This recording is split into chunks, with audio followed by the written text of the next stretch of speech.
ভাবুন তো, একদিন হঠাৎ পৃথিবীর কোনায় কোনায় ছড়িয়ে পড়বে এক একজন প্রতিভাবান প্রভাবশালী মানুষ, আর তারা সবাই এক ব্যক্তির সন্তান। ভাবছেন সেই প্রভাবশালী ব্যক্তিটি কে হতে পারে? ডোনাল্ড ট্রাম্প, ভ্লাদিমির পুতিন বা বিশ্বের আর কোনো প্রভাবশালী ব্যক্তি? না, এদের মধ্যে কেউ নন। সেই ব্যক্তি হচ্ছেন বিশ্বের অন্যতম শীর্ষ ধনী ইলন মাস্ক। হ্যাঁ, ঠিকই শুনছেন, টেসলার কর্ণধার, স্পেসএক্সের স্রষ্টা এবং নিউরালিঙ্কের ভবিষ্যৎবান ইলন মাস্ক। আর এখন তিনি শুধু পৃথিবী না, পুরো মানব জাতিকেও নতুন ভাবে গড়তে চাচ্ছেন। কিন্তু প্রশ্ন হলো, এই অসংখ্য সন্তানের পেছনে কি কেবল পিতৃত্বের আবেগই রয়েছে, নাকি এর পেছনে আছে এক ভয়ঙ্কর ভবিষ্যৎ পরিকল্পনা? চলুন আজ ইলন মাস্কের সন্তান বাহিনী গঠনের সেই গোপন গল্প সম্পর্কে আমরা জেনে নেই। ইলন মাস্ক প্রায় বলেন, জনসংখ্যা হ্রাস মানব সভ্যতার জন্য এক মারাত্মক হুমকি। তার মতে, বুদ্ধিমান বা দক্ষ মানুষের সংখ্যা যদি বাড়ানো না হয়, তাহলে সভ্যতা ধ্বংস হয়ে যাবে। এই বিশ্বাস থেকেই শুরু হয় এক ভিন্ন ধর্মী মিশন, সন্তান জন্মের।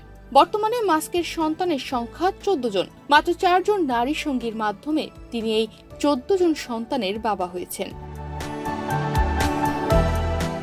বিশ্লেষকদের ধারণা, মাস্ক তার এক্স প্ল্যাটফর্ম ব্যবহার করে তার সন্তানদের সম্ভাব্য মায়েদের সঙ্গে সরাসরি যোগাযোগ করছেন। তার মধ্যে অনেককেই তিনি গর্ভধারণের প্রস্তাব দিয়েছেন, এমনকি গোপন অর্থনৈতিক সহায়তাও করছেন বলে ধারণা। এ বিষয়ে ইনফ্লুয়েন্সার অ্যাশলি সেন্ট ক্লেয়ার গণমাধ্যমকে জানান, তাকে মাস্ক একাধিকবার মেসেজ পাঠিয়ে বলছেন তিনি চান অ্যাশলি আবার গর্ভধারণ করুক। এই পৃথিবী ধ্বংসের আগে ইলন মাস্ক একটি লিজন তৈরি করতে চান। এরপর নিশ্চয়ই ভাবছেন, লিজিয়ন আবার কি? লিজিয়ন হলো রোমান সেনাবাহিনীর একটা ইউনিট, যা হাজার হাজার সৈন্য নিয়ে গঠিত। তার মানে মাস্ক আসলে এক বিশাল বুদ্ধিমান বাহিনী করতে চান। আর সবচেয়ে বিস্ময়কর তথ্য কি জানেন? জাপানের সরকারের অনুরোধে একজন হাই প্রোফাইল জাপানি নারীকে শুক্রাণুও পাঠিয়েছেন ইলন মাস্ক। ওয়াল স্ট্রিট জার্নালের রিপোর্ট অনুযায়ী এই ঘটনা ঘটেছে একেবারে গোপনে। এটা কেবল পিতৃত্ব নয়, বরং এক বুদ্ধিজীবী উত্তরাধিকার গড়ার মহাযজ্ঞ। মাস্কের যুক্তি হলো, বুদ্ধিমান ও প্রতিভান মানুষদের যদি বেশি সন্তান না জন্মায়, তাহলে ভবিষ্যতে পৃথিবী এক ভয়ঙ্কর শূন্যতায় পড়বে।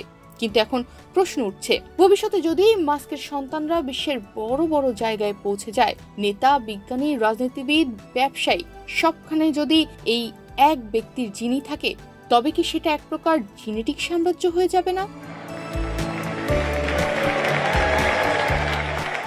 তনিমা রহমান, বাংলাদেশ প্রতিদিন।